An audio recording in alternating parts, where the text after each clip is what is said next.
So linis-linis muna tayo mga kaps. So ito yung engine bay ng Mitsubishi L300. So nililinisan lang natin mga kaps kasi medyo maalikabok na. At ito ay magtatatlong buwan na siya mga kaps sa December 1. So talagang medyo napuno na rin ng mga alikabok. So dapat ay malinis natin para at least naman, kasi naninikit yung ano yan nagmamansya yung mga alikabok na yun mga kaps, kaya dapat nililinisan natin. So yan. At saka from time to time dapat nililinisan itong air cleaner, kasi ang sakit nitong Mitsubishi L300 dito sa Euro 4 na version mga kaps na may turbo ay yung turbo.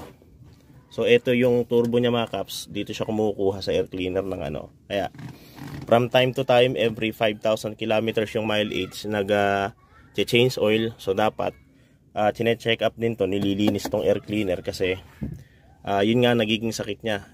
Nasisira yung turbo niya pagka puro alikabok, nag-i-stack up yan. So yan ang sakit ng Euro 4 na L300 mga kaps.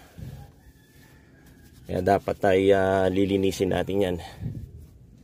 Malakas kumuha ng alikabok, lalo na dito sa shop mga kaps. Maraming alikabok dito, tsaka mismo sa daan.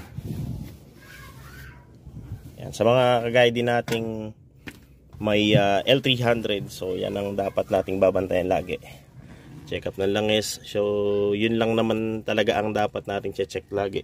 Langis, gulong, preno, yung brake fluid, power steering fluid.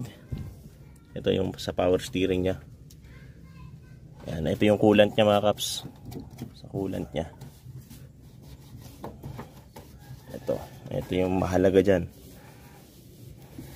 Kasi Euro 4 na nga to, may turbo.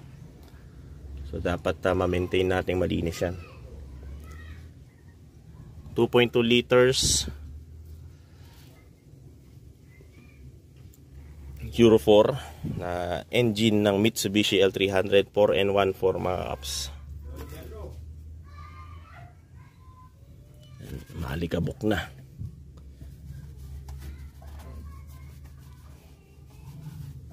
So dito yung dipstick niya mga kaps, ito.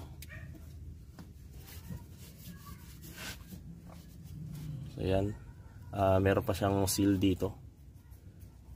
So nakalagay dyan, warranty void pagka nasira na tong ano na to, yung seal na to. So dapat hindi yan masira. Nasa ano pa siya sa warranty period pa siya mga kaps.